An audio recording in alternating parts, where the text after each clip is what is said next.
আমার ফ্রেন্ডরাই বলতো যে ক্যাপ এত পড়ার দরকার নাই, কিন্তু কথা হচ্ছে কি এখন আমি সবার সামনে আসার পরে মনে হয় যে না, সবাই ছবি তোলার জন্য কি আগের অবস্থা এখন অবস্থার মধ্যে অনেক বেশি ডিফারেন্স। আমি যখন ট্রান্সপ্লান্ট করলাম, বাট ওনারা সবসময় আমাকে ফোনে আসলে কমিউনিকেশন করতাম, কেমন কি হচ্ছে, মাথার রেজাল্টের ছবি পাঠিয়ে দিতাম আমি। ইভেন 1 মাস পর থেকে আমার তখন চুল পড়া আবার শুরু হয়ে যায়। তারপরে যাচ্ছে কি অনেক ভিডিও, অনেক কিছু ইন্ডিয়াতে দেখা, বাট পসিবিলিটি ছিল না তখন। বাট এখন যখন হয়েছে, বাট আলহামদুলিল্লাহ আমি অনেক বেশি খুশি।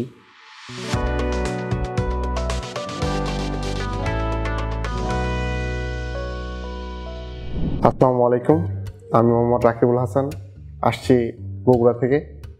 আমার জার্নিটা স্টার্ট হয় হচ্ছে কি, আমি 2014 সালে ঢাকায় শিফট করি।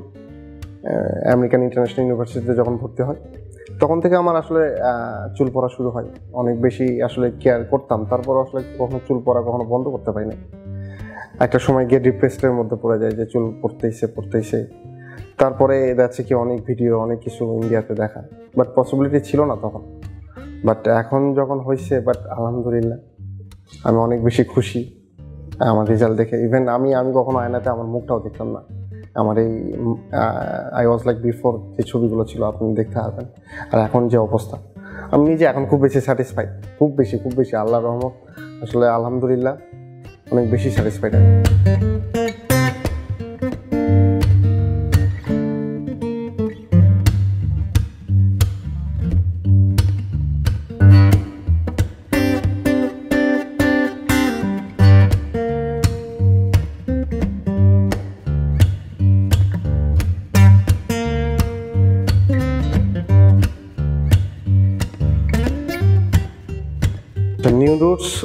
নিউ রুটসের কথা আমি জানি অনেকদিন আগে থেকে। এটা ইন্ডিয়াতে ক্লিনিক ছিল, এটা আমি অনেক আগে থেকে জানি, বাট এটা দেশে আসছে এটা আমার ফোকাস করতে পারি নাই।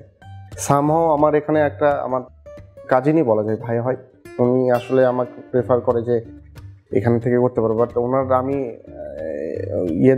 আমি রেজাল্ট দেখে আমি নিজেও অবাক হয়ে যাই। তারপরে আমি নিজে এসে ওনাদের ব্যবহার, অ্যাটিটিউড, ইভেন আমি যে কাজ করছি, ওরা আমাকে এত পরিমাণ বন্ধুসুলভ ব্যবহার করছে, আমাকে আসলে সত্যি ভালো লাগছে। তো তারপরে গিয়ে আমি ডিসিশন নিলাম যে হ্যাঁ, আমি ট্রান্সপ্লান্ট করবো।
ট্রান্সপ্লান্টের দিন থেকে আমার চেহারা পরিবর্তন হতে থাকে।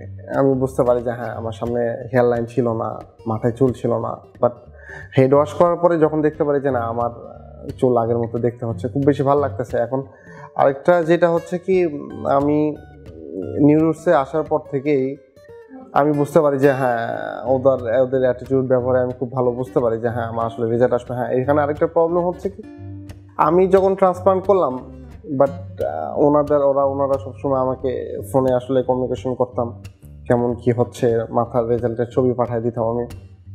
ইভেন 1 মাস পর থেকে আমার তখন চুল পড়া আবার শুরু হয়ে যায়। শেডিং ফেজ যখন শুরু হলো, তখন একটু ভয় লাগা শুরু হলো। বাট ইভেন আমার ভাই ছিল, যে কাজিনের রেফারেন্সে আমি এখানে আসছি, ইভেন ডক্টরকে ফোন দিতাম, সবসময় তারা আসলে কনসাল্ট করতো আমাকে। তো তারপরে দেখা যাচ্ছে কি না, আমার আর ভয়টা লাগে না, বা সব মিলে আলহামদুলিল্লাহ।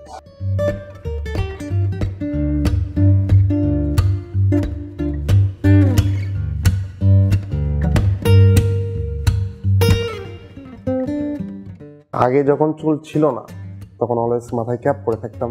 একটা জিনিস ভয় কাজ করতো, কে এসে আসলে আমার ক্যাপটা খুলে ফেলবে।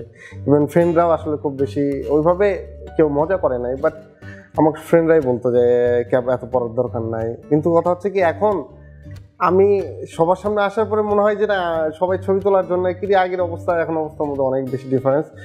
এই কেউ ছবি তুলতে দাঁড়ানোর আগেই আমি নিজেই দাঁড়ায় যাই যে আসলে আর ছবি তোলা, এখন আর ছবি তুলতে আমার কোনো কষ্ট নাই, পাঞ্জাবি পরতে আর কোনো কষ্ট নাই, ইভেন কোনো বিয়েতে যেতেও আমার কোনো কষ্ট নাই। আমি সব দিক দিয়ে স্যাটিসফাইড। আল্লাহ আমার খুব সুন্দর রেজাল্ট দিছে, আলহামদুলিল্লাহ। নিউরোসকেও অনেক বেশি ধন্যবাদ, এত বেশি আসলে পেশেন্টদের সঙ্গে সুন্দর ব্যবহার করে, কনসালটেট করে। আসলে আপনি চাইলেও আসলে এর মধ্যে পড়তে পারবেন না যে আমার খারাপ লাগতেছে, কি অপারেশন কি সাকসেসফুল হবে কিনা, সার্জারি কি ঠিক হবে কিনা। সব দিক দিয়ে আলহামদুলিল্লাহ, তারাও খুব ভালো।